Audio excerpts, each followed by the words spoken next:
আমরা যে কোনো দিন যে কোনো টিমকে হারাতে পারি। আর না, আজকে প্রথম প্র্যাকটিস করলাম আমরা, তো অবশ্যই আমরা টুর্নামেন্টটা অনেক ভালো করতে চাই। অবশ্যই প্রথম লক্ষ্যটা থাকবে প্লে অফটা নিশ্চিত করা, বাট আমার মনে হয় যে এখনো অনেস্টলি আমরা ওইভাবে অত দূর নিয়ে ভাবছি না, ম্যাচ বাই ম্যাচ এগোতে চাচ্ছি।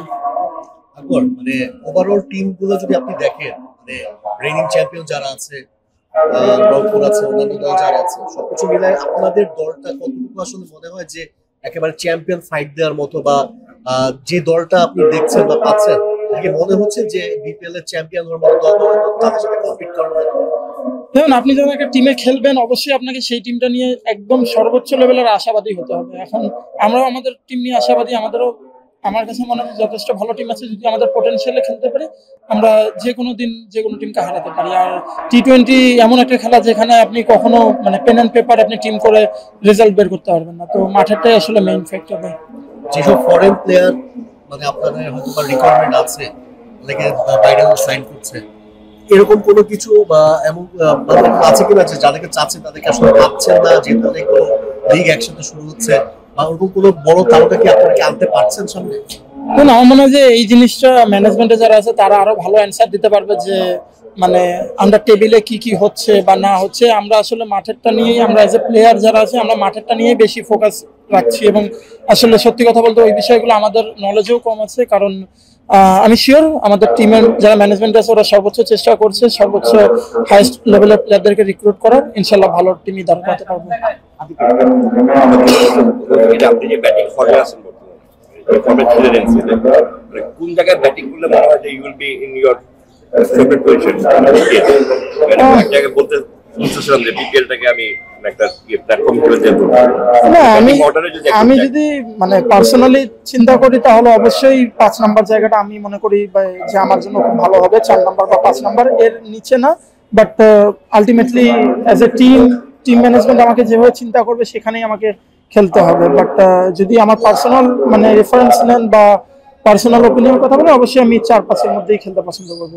আর দ্বিতীয় প্রশ্ন কাটবো, মানে যারা কাপল অফ প্লেয়ার্স মানে পৃথিবীতে আসে যারা ক্যাপ্টেন্স মেটেরিয়াল হয়ে আসে, তা যদি বিপিএল আপনাকে ক্যাপ্টেন্সি বলা হয়, মানে লাইক যদি বলা হয়, না আমি এখনো মানে এটা ভাবতে হবে। অবশ্যই যদি ম্যানেজমেন্ট থেকে এরকম প্রপোজাল আসে অবশ্যই ভেবে দেখতে পারি, বাট দেখা যাক, এটা অল ডিপেন্ড করতেছে যে আসলে কিভাবে টিম ম্যানেজমেন্ট কিভাবে সবকিছু চাচ্ছে তার উপর। আপনার টিমে মানে কোচ ইজাজ আহমেদ, তিনি আমরা জানি যে তিনি যখন তার প্লেইং ক্যারিয়ার ছিল তিনি টেকনিক্যালি কতটা স্ট্রং ছিলেন, কোচিং ক্যারিয়ারও তার একটা খারাপ মানে তার কাছ থেকে আপনি আসলে ব্যাটিং কনসাল্ট হিসেবে হোক, টেকনিক গুলো হোক, কি কি আপনি আসলে চাইবেন যে তার কাছ থেকে শিখতে, বা কিভাবে নিজেকে ইমপ্রুভ করবেন? বিপিএল অবশ্যই অনেক বিজি একটা টুর্নামেন্ট, এখানে আসলে মানে প্র্যাকটিস করার সময়টা খুবই কম পাওয়া যায় আমাদের। তো যেই অল্প সময়টাই পাবো ওটাকেই ম্যাক্সিমাম চেষ্টা করবো ইউটিলাইজ করা, এবং তার যেই এক্সপিরিয়েন্স আছে, এবং আপনি যেহেতু তার টেকনিকের কথা বললেন, অবশ্যই তিনি মানে চমৎকার একজন প্লেয়ার ছিলেন, তো তার এক্সপিরিয়েন্সগুলো নেয়ার এবং তিনি যেই সাজেশনগুলো দিবে সেগুলো অবশ্যই নিজের মধ্যে আনার চেষ্টা করবো। এই প্রশ্ন সম্পর্কে করতো যে আপনার কি মনে হয় এরপরে মানে যেই টুর্নামেন্টের সাথে টেকনিক্যাল কাজ করার খুব বেশি সুযোগ থাকে না, যে পরিমাণ সময় ছোট থাকে, মানে কোনো কিছু হয়তো বললেও হয়তো মাথায় রাখতে পারেন যেটা পরবর্তীতে আপনি না ট্রু, এটা এরকমই হয় আসলে। কারণ মানে টুর্নামেন্টটা এত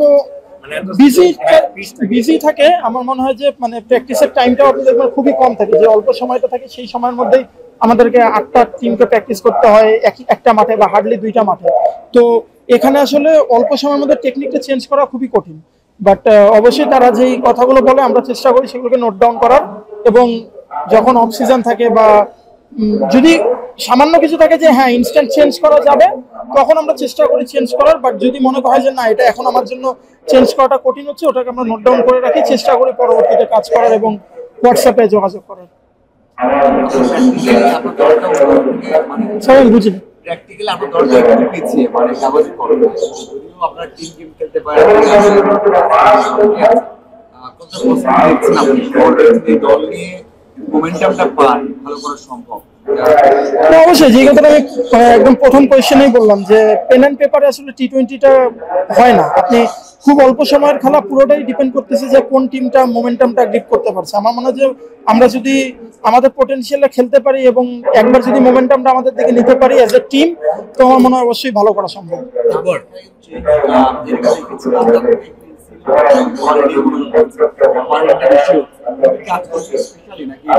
হ্যাঁ, স্পেশালি আমি এই যে লাস্ট এইচপি ক্যাম্প যেটা ছিল, এখানে মোর আমি হোয়াইট বলে ফোকাস করেছিলাম। তো রাজিন ভাইয়ের সাথে সেখানে কাজ হয়েছিল। তো আমার মনে হয় যে আর সোহেল স্যারের সাথে মাঝে মধ্যে কাজ করা হয়। তো আমার মানে এইচপিটাতে আমি বেসিক্যালি হোয়াইট বলে বেশি ফোকাস করেছিলাম। হ্যাঁ, অবশ্যই আপনি যখন হোয়াইট বলে খেলতে যাবেন আপনাকে পাওয়ার রিলেটেড কিছু কাজ করতেই হবে এবং কিছু ব্যাক সুইং বা এগুলো জিনিস একটু চেঞ্জ জানতে হয়, তো সেগুলো এনেছিলাম। লাস্ট একটা প্রশ্ন করতে চাই, সেটা হচ্ছে যে আমরা জানি যে আপনাকে যখন আন্ডার-19 ওয়ার্ল্ড কাপ থেকে আসলেন, চ্যাম্পিয়ন হয়ে আসলেন, এরপর একটা মানুষের মনে একটা প্রত্যাশা জেগেছিল হয়তো বা নেক্সট মানে জাতীয় দলেও আপনি খেলবেন এবং মানে উইকেট কিপার ব্যাটসম্যান হিসেবে পরবর্তী মুশফিকুর রহিমের রিপ্লেসমেন্ট হিসেবে। কিন্তু পরবর্তীতে আমরা দেখছি যে জাকির আলী সেই জায়গাটা নিয়ে নিয়েছে এবং মোটামুটি 3 ফর্মেট হিসেবে পারফর্ম করছে। কি মনে হচ্ছে যে এই যে কম্পিটিশনটা যে হলো মানে এই পজিশনে, সেটা আসলে আপনার জন্য কতটুকু ডিফিকাল্ট পরবর্তীতে আসলে জাতীয় দলের জন্য নিজের একটা সুযোগ তৈরি করবে? না, আমার মনে হয় যে কম্পিটিশনটা আমার সাথে অন্য কারো বা অন্য কারোর সাথে অন্য কারো, আমার মনে হয় যে কম্পিটিশনটা মোর নিজের সাথে। আমি যদি ভালো করতে পারি ইনশাল্লাহ মানে যে কোনো জায়গায় আমাকে সুযোগ দিলে যদি ভালো করতে পারি অবশ্যই আমার সুযোগ আসবে।